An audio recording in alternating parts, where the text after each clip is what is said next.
Omówiono najważniejsze sprawy związane z dalszym rozwojem województwa i kraju.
Hi, everybody. Welcome to Do You Believe on livesci-fi.tv. Thanks so much for joining us. Oh, and please, would you please give us a like and please subscribe to the channel? We'd really appreciate it. Thanks so much for joining us today, and I'm so excited. I have Joshua Zeman with us tonight, and Joshua, oh my God, he took time out. He's very busy. He's a director, a writer, and a producer, and he does so many documentaries, and he's a very busy person, and I'm just thrilled to have him on the show tonight. Josh, thanks so much for joining me tonight. Thanks for having me. Oh my gosh. Now, Joshua, would you please tell the viewers about yourself? Yeah, so I'm a documentary filmmaker, do other sorts of narrative stuff as well, and a couple years ago I co-directed a feature documentary called Cropsy, and most recently I did another documentary investigative doc for the Chiller channel called Killer Legends. Yes, and that was awesome. Now you're working on a current project as well.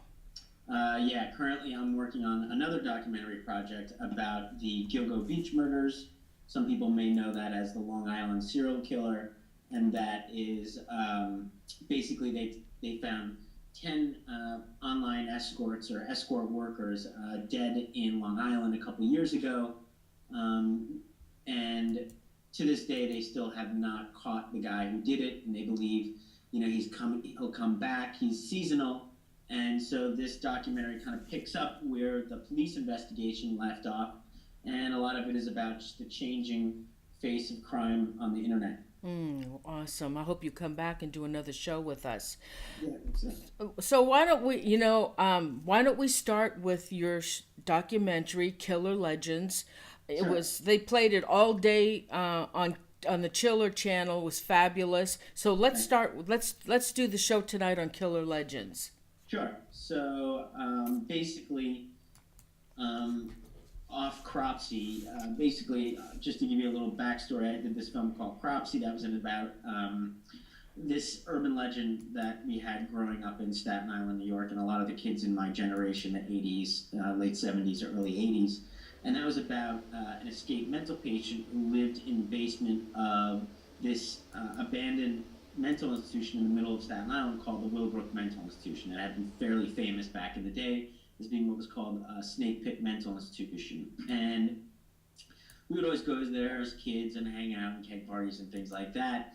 And we were always told never, to go near the basement because an escaped patient lived in the tunnels there, and his name was Cropsy, and if you wandered away, he would come out and snatch you. We really didn't think anything of it until a little girl with Down syndrome disappeared from our neighborhood. This was in 1987, and after 5 weeks of searching, they found her body buried on the grounds of the mental institution. The police arrested a man. He wasn't an escaped mental patient like the urban legend, but he was a former worker who had lived in a campsite on the grounds. And he had been suspected of taking up to 5 other missing kids, going far back as to 1972, so about 30 years.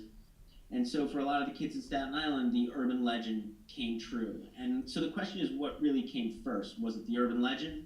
There's always urban legends about mental institutions. In fact, in American Horror Story, the second season did a whole show about, the kind of horrors that take place around mental institutions, and obviously all the films that we see today are always about mental institutions. So in our culture, we've had urban legends about mental institutions for years, mostly about the overcrowding, a lot of times about the tunnels, and we have urban legends about crazy people because we need to create stories to explain what we don't understand. And a lot of mentally disabled people, their behaviors are strange to us, and so we like to create urban legends with which to explain that. Mm-hmm. Now, they arrested, who did they arrest for the murders? His name was Andre Rand, and his mother had actually worked in a similar mental institution. In fact, they were all constructed very similarly. And so in the documentary, if you watch it, you'll kind of see how the community creates an urban legend, and how, as adults, we went back to find out whether the boogeyman of our childhood was real. Now, what was interesting is I went around the country touring with that film, and every audience I would meet, people would like to talk about other urban legends, the popular urban legends we all knew growing up. And the question was always, is there some truth behind these stories? And that's what I'm interested in. I'm interested in the cross-section, the intersection between horror, between urban legend, and true crime, the truth, and where they meet, how they meet, and how they get mixed up to create the stories that continually seem to fascinate us through today. Mm-hmm. So from that, go ahead. Oh, no, go ahead. So from that, we went and looked at some other very popular urban legends and to see if there was any truth behind them. And that's one of the interesting things about urban legends. There's always some sort of truth behind them. That's what makes an urban legend an urban legend. There has to be a true story or some factual elements, and the more factual, the more believable the urban legend is. What happens is you take some facts, you take a real story, and then you embellish upon it. You kind of create your own horror narrative on top of that. So we looked at 4 urban legends. The Hook for a Hand, which is a very famous one about the couple that's making out in some lover's lane, and all of a sudden a voice comes over the radio and says, "Lock your doors, go home. There's an escaped mental patient or lunatic or prisoner, and he's out roaming the countryside, and he has a hook for a hand, so immediately go home." Okay, so let me finish with Cropsy, because I have a question for you. Sure. After they arrested this Andre Rand, did the kidnapping stop and the missing children stop? That's a very good question. That's the important question that you have to ask. Yes, they did. They did? Yeah, they did. So that might lead someone to believe that he might have been responsible. But at the same time, the film is also about the steps that a community will take to kind of create a boogeyman and then stop the boogeyman. And so, in a lot of ways, I don't really know what happened. I don't really know what Andre Rand did or didn't do. A lot of these crimes happened in the past, and they were happening like once every 3 or 4 years. So a lot of things could have happened. So is he mentally unbalanced? I believe that he has some form of schizophrenia. Not quite sure. He was sent for a psych evaluation at Kings County Hospital during one of the first trials, and the threshold for whether or not you're competent to stand trial does not mean whether or not you have any mental deficiencies or mentally disabled. It just means whether or not you're competent to stand trial. So it's 2 different variables. And in this case, he was found competent to stand trial, but that doesn't mean he's not mentally disabled or has some sort of mental deficiency. Again, I think he's got schizophrenia, but I'm not a clinical psychologist, so I couldn't really tell you. So there were, they found Jennifer, and then he was connected to what? To the other 4 children that were missing? Yeah, there was Holly Ann Hughes, and that was the second trial. So originally what happened was he was convicted on first-degree kidnapping, but not murder for Jennifer Schweiger, although the sentence is the same, 25 years to life. He was then sent to prison. Then the police decided to re-indict him for another little girl who had been taken in 1981. Her name was Holly Ann Hughes. Her body has never been found. and that was the trial. Now, it's interesting. There's a term called corpus delicti, no body, no crime. And so back in the day, if you didn't have a body, it was very hard to prosecute for a crime. And so Jennifer was the only body they ever found. The other four children, their bodies have never been found. And so, what do they think happened to those bodies? I mean, they found Jennifer because she was in a shallow grave, but why didn't they find the other children? Well, Jennifer was buried in a shallow grave on the grounds of the mental institution. The mental institution was one of the largest. It's in an area called the Greenbelt, an undeveloped piece of land that sits in the middle of Staten Island. And it's 365 acres. And that's quite a large area. Who knows where he may have buried, if he in fact did the crime, buried the other children. He had campsites in a lot of, lots and stuff on the island. So, well, didn't he live in the tunnels at the institution?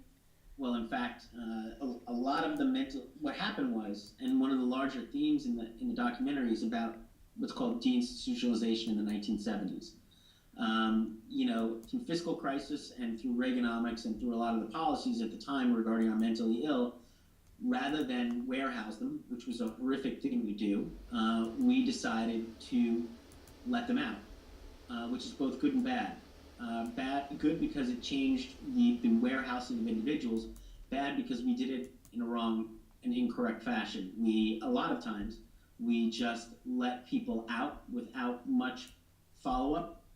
There was some transitioning of some mentally disabled into group homes, but others were just left to their own devices on the streets, and that's one of the reasons why we had a homeless problem. And so what happened was a lot of these people, they were brought to Willowbrook as children. You were told to bring your Down syndrome child to Willowbrook and just leave them there. That was the best thing for them. And so what happened was children would be left there. They would grow up in the Willowbrook. They were then let out, and they returned out of confusion and habit. They found their way back, and then some of them lived in tunnels. Some of them lived in campsites, and Andre Rand was one of them, although he was a former worker who had been on the ground. So that, as you can imagine, creates quite a scary scenario for the residents, and fuels a lot of urban legends and a lot of myths and a lot of horror stories. Now, the other children that were missing as well, they were mentally handicapped as well, weren't they? Some of them were mentally handicapped. Some, they were marginalized children.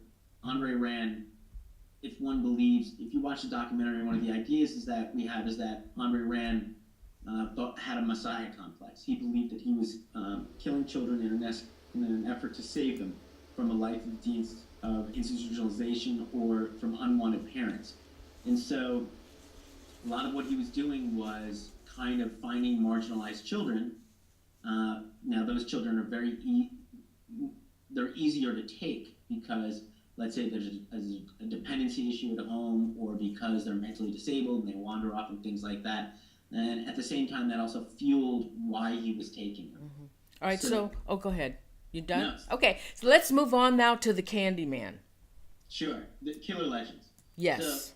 So now we're going to talk about Killer Legends, which is the doc that I just did for Chiller with Rachel Mills. She's the researcher. And for that, we decided to look at, again, 4 of our scariest urban legends and the true stories that may or may not have inspired them. One of the urban legends that we all know, and it's not even an urban legend anymore, is about Halloween candy, tainted Halloween candy. Do you think that that's an urban legend? Do I? No. Not many people do. It's so commonplace now to scan our candy, to look for them, to see if there's any holes or punctures or anything. And the idea that someone might taint candy is pretty commonplace. But in fact, it's really an urban legend. It is, really. Doesn't happen. There's a guy named Joel Best, who's one of the foremost experts on Halloween tainted candy. And he looks at all the cases, and very, very rarely has he found any cases of someone who has been killed or intentionally horrifically hurt by a stranger putting something in candy, razor blades in apples, glass, pins, needles, everything. It's one of these urban legends. It's one of these hysterias that was started in the 80s, in the 70s and in the 80s. And it's the perpetrator is known as the Halloween sadist, and the perpetrator is always somebody who wants to intentionally hurt and kill children because they are sadists, because they did not have a great life, because that's just who they are. And that's in fact completely untrue. The one case that we do look at was a boy in Houston, Texas. He was 8 years old, and his name is Timothy O'Brien. And one night he was out trick-or-treating, and he got a pixie stick. And he went home and ate the pixie stick, and a few minutes later he started to vomit, and he was brought to the emergency room and died almost immediately from cyanide poisoning. Somebody had put cyanide in the pixie stick. For about a week, everybody was thinking, here's a case of somebody actually being killed by one of these Halloween sadists. And in fact, it turned out to be his father was the one who did it. His father put cyanide in the pixie stick.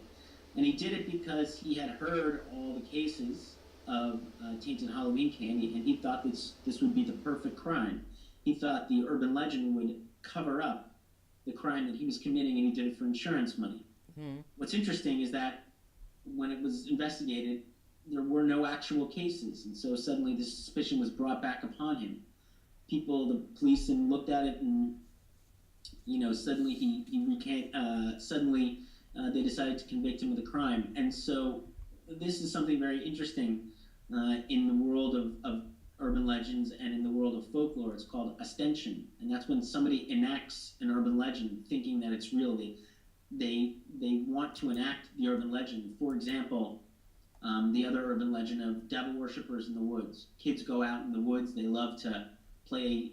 They love to paint 666 and build fires and sacrifice cats. Well, sometimes the police are called, and the police go out there and they say, "Oh, look, evidence of devil worshiping," when it's in fact just the kids pretending, playing. So it becomes this big game of telephone. Mm-hmm. That's called ostension, and that's what happened in this case. He thought the urban legend was real. Now he had a sister, Elizabeth, right? Yeah, he had a young sister. But she didn't eat the poison candy? She didn't. Oh. No, in fact, 4 children were given. He had actually tried to kill 4 children to cover up the death of his child. He gave out 4 pixie sticks to all the kids, and thank God nobody ate them. One of the kids fell asleep with the pixie stick in his hand. He couldn't open the pixie stick because it had been restapled too tightly. Wow, lucky for him. Wow. Yeah. Now, what about Helen File? Helen File. Helen File is the actual first legitimate case of somebody tainted candy. But again, nobody was injured, nobody was hurt, and she was just a woman who was upset. She lived on Long Island, and she was apparently crabby, and she was upset with the older kids always coming and asking for candy, so she put ant buttons and steel wool and dog biscuits. But she told the kids that this was happening. This is a completely different case. There's one other case.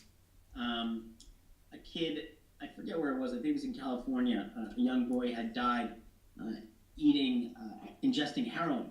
And what happened was he got into his uncle's heroin stash and ate the heroin and overdosed. But the family, in an attempt to protect the uncle, said that he had been given this heroin via the Halloween sadist as tainted Halloween candy. So that was another case. Now with this Ronald O'Brien who poisoned, who was charged with killing his son, what happened to him? He became quite famous. His name's the Candyman. That's what they call him. The Candyman of Houston.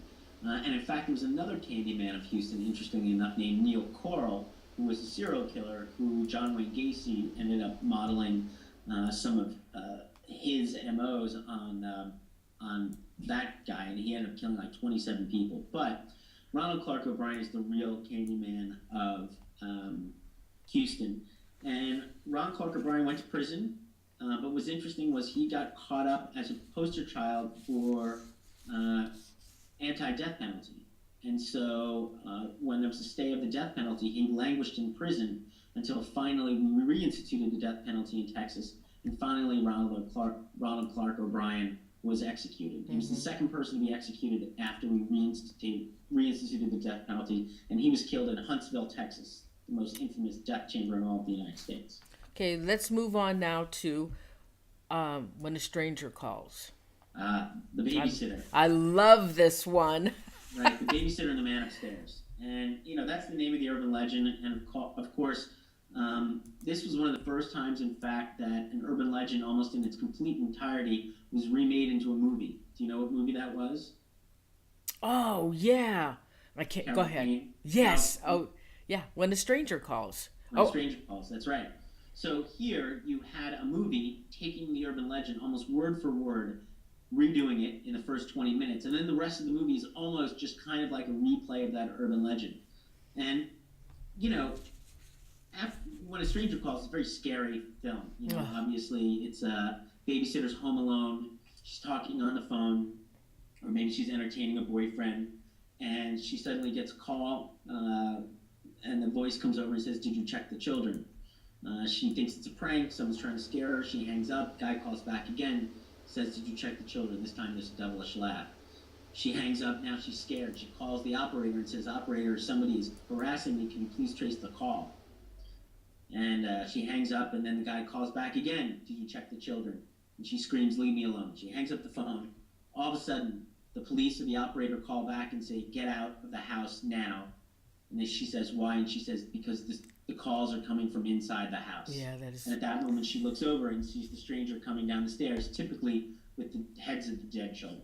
The heads of the dead children. Well, there's a lot of variations. Sometimes she makes it out, sometimes she doesn't make it out. Sometimes the kids come running down, sometimes they don't. So in this case, what's interesting here is we try to find some examples of babysitters being victims. And you would think, with so many films, Halloween, remember Jamie Lee Curtis, she was the babysitter. In fact, the original name for Halloween was called The Babysitter Killer. Oh, it was? Mm-hmm. So, very interesting. And there's so many movies about babysitters. And so we thought, there must be some truth to this story. But what we found is that there's really not a lot of stories about, thankfully so, true crimes about babysitters being killed while babysitting. However, there is a lot of examples of babysitters killing children. Now, which leads you to another urban legend, and that's called the turkeys in the oven, or the LSD urban legend. And that's a young couple, first-time parents, have a baby. They're going to go out for the first time since having their child. They're very nervous. They call up, they find this babysitter. She's a little hippie, but that's okay. She says, "Don't worry, everything's going to be fine." They go out to a movie. The wife gets very nervous in the middle of the movie or in the middle of dinner, calls the babysitter to check in, see how everything's going. Babysitter says, "Oh, everything's fine. Baby's upstairs asleep." And the turkey's in the oven. And the mother goes, "What turkey?" And all of a sudden the parents rush home, and there they found that the babysitter has put the baby in the oven. Oh my! What happened is that she had taken acid, LSD, freaked out, and put the baby in the oven. Oh my God! That's really a cautionary tale. As we said, all urban legends, or many urban legends, are really just cautionary tales, telling you to be wary of something. Okay, now what about Janet Christman? Right. So now there's a real case that we did find in Columbia, Missouri. The girl's name is Jeanette Christman. She was killed while babysitting. Somebody came through the front of the house. She was actually on the phone, just like the urban legend, and had called the police. And all of a sudden the line went dead. They couldn't trace the call because it was back in the 1950s. They didn't have that technology. The people who owned the house came home, and they found her. She had been strangled to death, but the baby was still alive. She had also been raped. Now, what's very interesting is that this was in the 1950s in Columbia, Missouri. They ended up arresting a man for the crime. He was an African-American guy. They got him to confess, and then they killed him. And then a couple years later, another babysitter died. Very similar circumstances, a couple blocks from Jeanette Christman. She too had been strangled with a cord. She too had been raped. That was Mary Lou Jenkins. That's correct, Mary Lou Jenkins. Mary Lou Jenkins was not babysitting at the time, but she had been known to babysit, and it was a young girl. It was very much the same MO. All of a sudden, some of the police realized maybe they put the wrong guy to death. However, interestingly enough, they arrested another African American guy and tried to get him to commit to the crime. He didn't. He was arrested, and then they ended up arresting a Caucasian man. He was a little bit more prominent in the neighborhood, although they could never convict him of the crime, and he ended up going free. Really? So how many more of these babysitting strangulations occurred after the other two fellows were incarcerated? Well, interestingly enough, they stopped, but there were numerous rapes in the town going on at the time. But also, it could be they stopped because the police finally did arrest this one guy. Again, he was never charged with crime, but he then moved away. Oh. So that could be the case Yeah. too. Now, what about this Robert Mueller? Is that who you were talking about? That's the name of the guy who had been suspected of the crimes. Mueller. Interestingly enough, Mueller had called Jeanette Crispin to babysit the same night he was babysitting for the other family. So he knew she would be alone in the house. He also may or may not, it's hard to prove, knew Jenkins. So it's a real kind of murder mystery, this urban legend. This is not, an open and shut case. And again, that's the whole thing with urban legends. Urban legends take their information from crimes which typically are not solved or have some questions that remain. And it's these questions that remain that allow us to then kind of embellish on the crime and make it turn into an urban legend. And again, the point of an urban legend is it's a cautionary tale. So for the Candyman, what's the cautionary tale? Don't take candy from strangers. Don't go to strangers' houses. Don't go to people you don't know. Don't trust strange people. There are people who are out there to hurt children. What's the cautionary tale from babysitting? Well, in this one, it's a reminder to be careful of your womanly duties. Don't talk on the phone. Don't entertain strange boys. If you're hired as a babysitter, watch the babies, and because this is some kind of role play for motherhood. So, and these cautionary tales, they're very ingrained in a kind of conservative way. And so, some other people have interpreted it as, it's because this was a woman who was trying to enter the workforce, make some money as a babysitter, and he was saying, look, you shouldn't be so capitalistic, you shouldn't be so quick to venture out into the workforce, or else you're gonna, your babies will die. So let's move on now. You just touched a little bit on the Hook, but also the Phantom, the Masked Man. Right, the Phantom Clowns. And what's interesting is that this has been coming up quite a bit recently in the news. There was a Phantom Clown scare in Northampton, England, and there was just a Phantom Clown scare, strangely enough, in Staten Island recently. So this is about something that happened in the 1980s. Late 70s or early 80s again. There were Phantom Clown scares. There were communities of children who believed that they had seen men driving around, typically in white vans, dressed like clowns that were trying to snatch them. Oh, you jumped ahead of me. Why? But go ahead. No, go ahead. Go ahead, finish. We'll do the clowns. Go ahead. I'm sorry. So this is the clowns.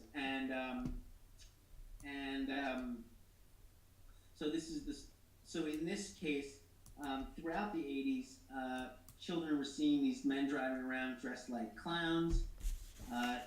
And what's so interesting to me about this urban legend, it's more hysteria. In this case, the question is, how did this Phantom Clown scare start? First, it starts in places like Newark. Then it goes to Scotland. Then it goes to Galveston, Texas. And then it goes all over the country, all over the world. Now it's in Latin America. But what's interesting is this was happening pre-internet age. So how was word spreading about these Phantom Clowns? Yeah. pre-internet age, and we went to Chicago because that's where there was a prevalent phantom clown scare. And what was interesting in Chicago, people have looked at it. It wasn't just one demographic of kids. It wasn't just African American kids or upper income kids. This was everywhere. There was Hasidic kids were seeing phantom clowns, African American kids, privileged, non-privileged. And so again, pre-internet age, how was this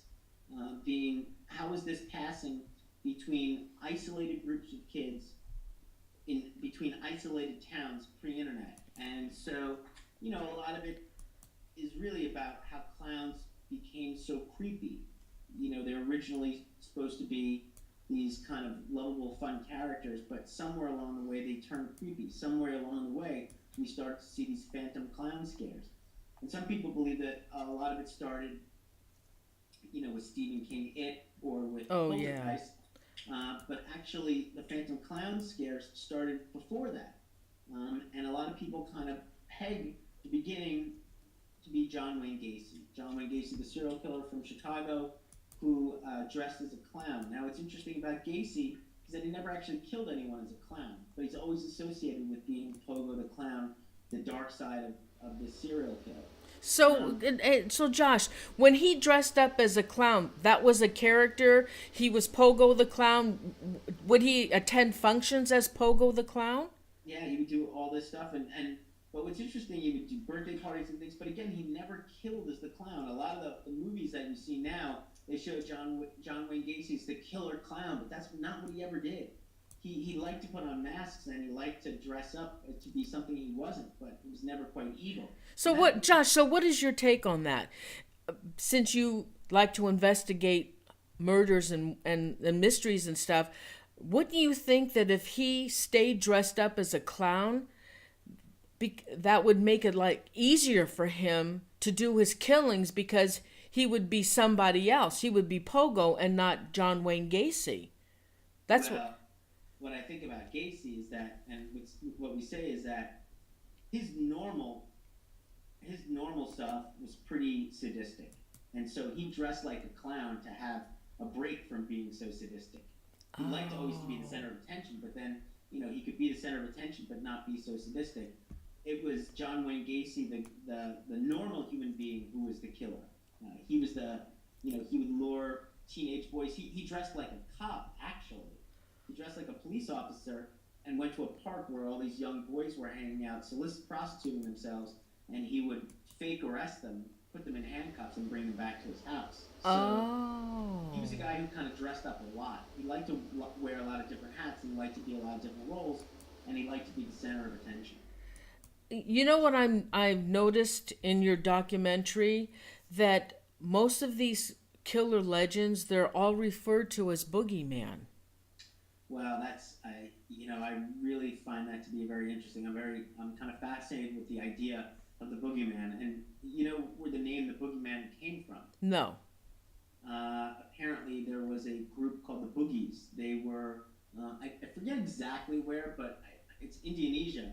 They were a tribe, and they would sail on balsa wood boats that were very, very light and didn't make a lot of noise. And they would creep up next to you in the middle of the night and snatch the women and children.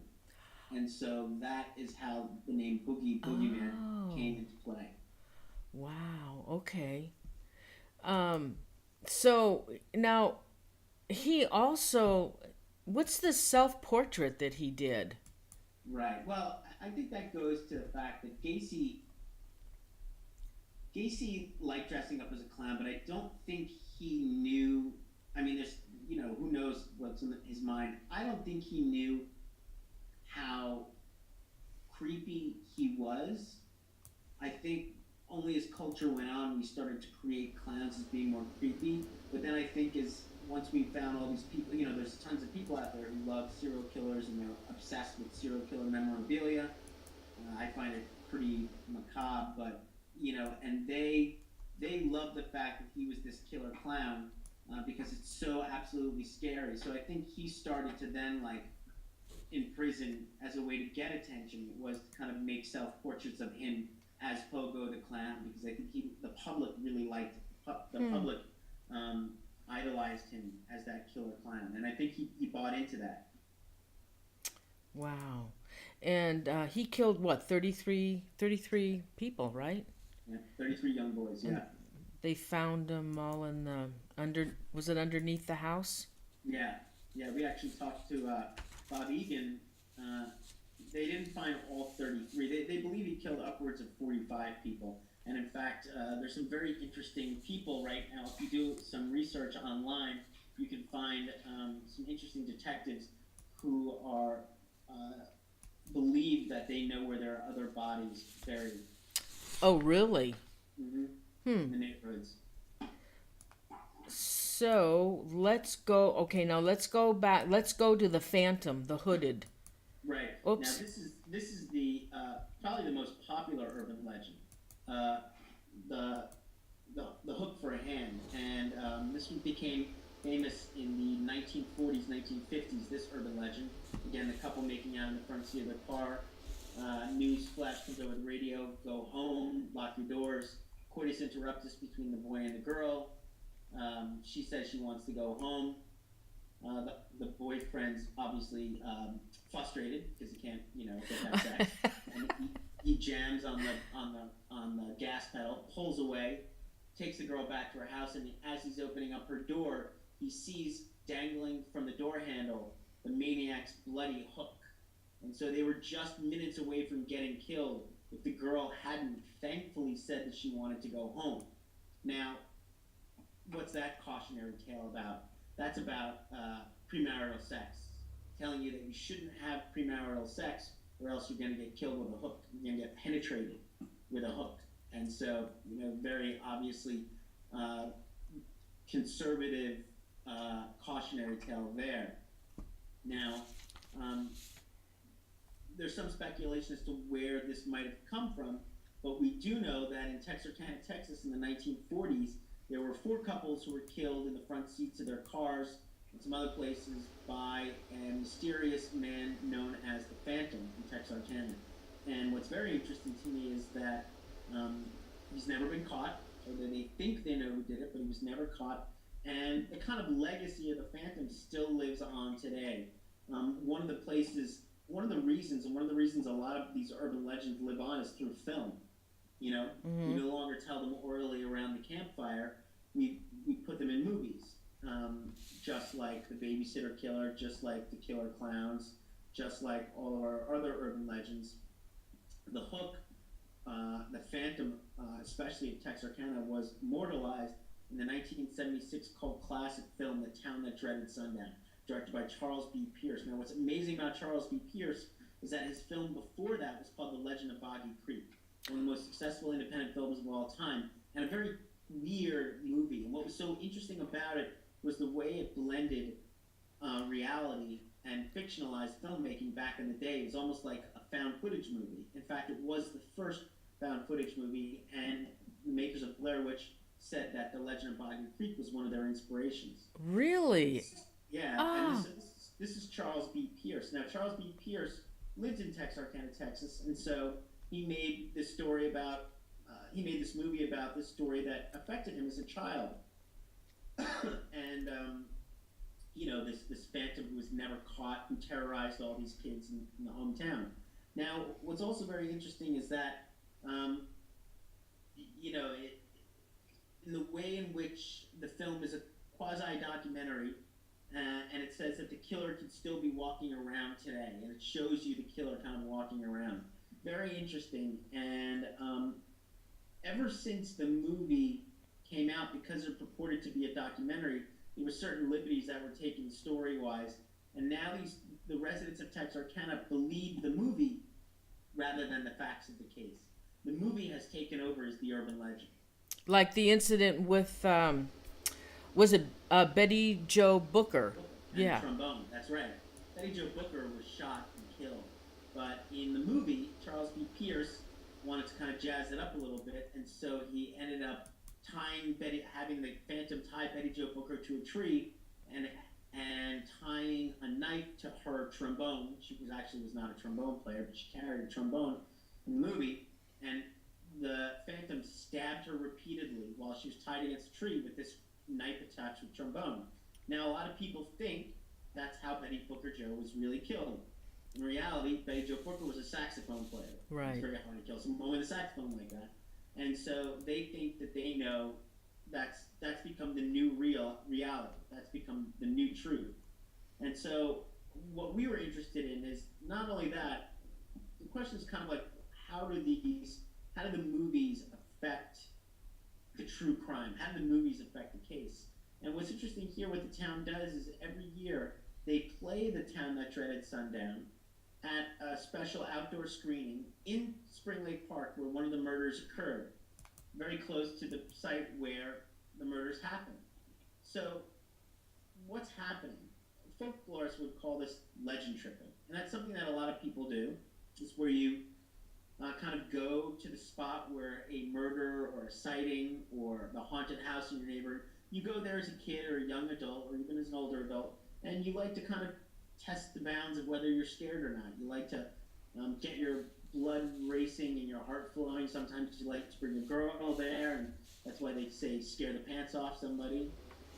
And so it's an opportunity to hook up. And so what we have here is this town, by watching the film, this kind of oral, this kind of visual retelling of the urban legend over the visual campfire of the movie screen, and they're doing it in the same place where the murders happen. They're all legend tripping. And so it's very interesting to me as a folklorist to kind of see that stuff. And now what's funny is the town can never seem to escape the specter of the phantom, because the crimes happened in the 40s and were never solved, because the film came out in 1976 and it made everybody relive it because they show the films in the town every year. And now Ryan Murphy, the same guy who did American Horror Story and has given shouts out to Cropsey for using that as part of his inspiration for the second season, he is remaking The Town That Dreaded Sundown, and this time it's about a copycat murderer who comes out from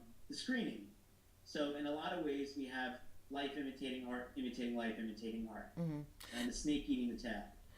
Now, these murders at that particular time, they were called the Moonlight Murders? Yeah, they were called the Moonlight Murders. And they were, because the murders were happening, what, at a full moon?